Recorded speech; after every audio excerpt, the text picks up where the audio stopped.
Sir थोड़ा जिहा पहले इंट्रोडक्शन देना। जी मैं जी मियाँ बिलाल मेरा नाम आ।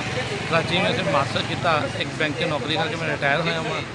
सर साडा दिल खून दे आंसू रोंदा वा कि जो पंजाबी मरते ने, शनाख्ती कार्ड दे के मरते ने, साडे मरमां ते कोई भी पार्टी, कोई भी सियासी पार्टी, गैर सियासी पार्टी, इस्लामी पार्टी, गैर इस्लामी पार्टी साडे मरमां ते मरहम रखन नहीं होंदी। इस वास्ते साडा मुतालबा है जिहड़े बंदे उत्थे शहीद होए ने, बलोचिस्तान हुकूमत उन्होंने अपनी नाकामी के तौर पर उन्होंने कंपनसेट करे, उन्होंने क्योंकि आईनी तरमीमां के बाद लॉ एंड आर्डर सूबाई हुकूमत का मसला वा। तो असीं बलोचिस्तान हुकूमत को भी अपील करते हैं कि साडे पंजाबी भैन भरा जिहड़े शहीद होए ने उन्होंने कंपनसेट किया जाए, उन्होंने सिक्योरिटी का बंदोबस्त किया जाए। ये नाल मैं ये रिक्वेस्ट कराँगा, हाफिज़ नईम रहमान साहब को बड़ी तकलीफ हुई कि बलोचां नाल इजहारे यकजहती करने लई हर मरदमशुमारी से पंजाब के MNA सीटां घट जांदियां वा, हर मरदमशुमारी पंजाब का डिविजनल पूल के पैसे घट जाते हैं।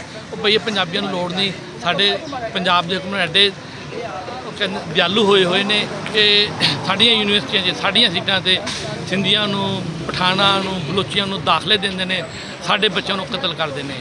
ये तफावत ख़त्म करो। बाकी सारिया पोलीटिकल पार्टी भावें मौलाना फजल रहमान हो, भावें PTI हो, क्या तुसीं कभी बयान देखा वा मरियम नवाज साहब ने पाकिस्तान के बच्चे भी पाकिस्तान का असीं हैगे ही हाँ कि सानूं जिंदा रहन देण, असीं पाकिस्तान की गल करांगे।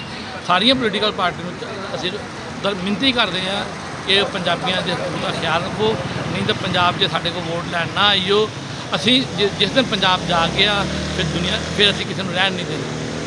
बहुत शुक्रिया।